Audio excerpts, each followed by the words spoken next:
When you tell someone you've been to Philly, the first thing they inevitably ask you is whether or not you had a cheesesteak.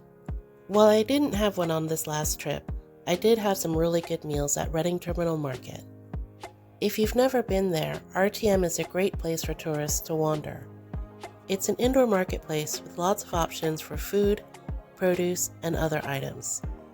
It's about the size of a Costco, so put on your walking shoes and be prepared to explore. I was on my way to Reading to meet my family, so I left all of the Amish specialties for the second part of my trip. After perusing dozens of TikToks, I finally decided on two sandwiches, the famous roast pork from Dinnick's and the pastrami Reuben from Herschel's. When I tell you that this is hands down the best Reuben I've ever had, I'm not exaggerating.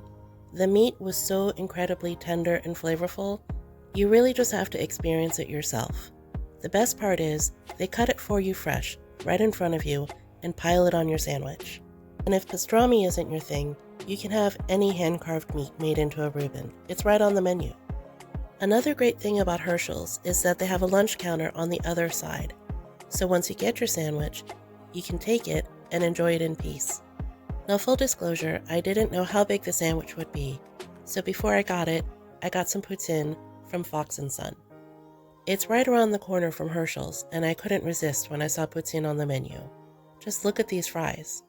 To be honest, I really liked the fries themselves, but the gravy and cheese curds were a bit much. The sandwich was by far my favorite part of the meal. The next day was on the chilly side, so I went to the market for a good hot breakfast. That early in the morning, it was full of locals, and I pulled up a stool at Down Home Diner. A big bowl of their cheesy shrimp and grits was exactly what I needed to start my day. After that, I walked a few blocks to Chinatown to get some baked goods for my family. Philly's Chinatown is on the small side, with just a few streets lined with Asian bakeries and restaurants. If you get there early in the morning before 10 o'clock, then bakeries are going to be your best bet.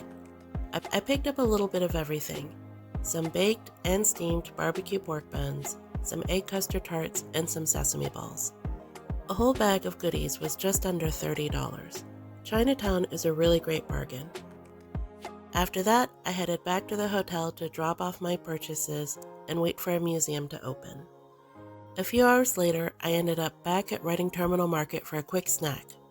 I picked up a Perrier and a strawberry crepe with plenty of whipped cream. Delicious. Now, I knew from the previous day that Dinnick sells out early, so I went ahead and got a sandwich for later. In 2012, the roast pork with broccoli rabe was voted the best sandwich in all of America by the Travel Channel. If you've never had it before, you should experience it at least once. It's a big, thick sandwich piled high with vegetables, and it's smothered in provolone cheese. Out of all the things I had in Philly, my favorite by far was the Reuben sandwich. I know I didn't show you that much of Reading Terminal Market. There was just so much to see there.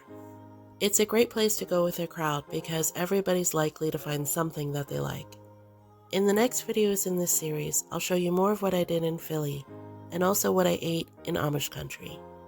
Drop me a line in the comments and let me know what you think. I'd love to hear from you.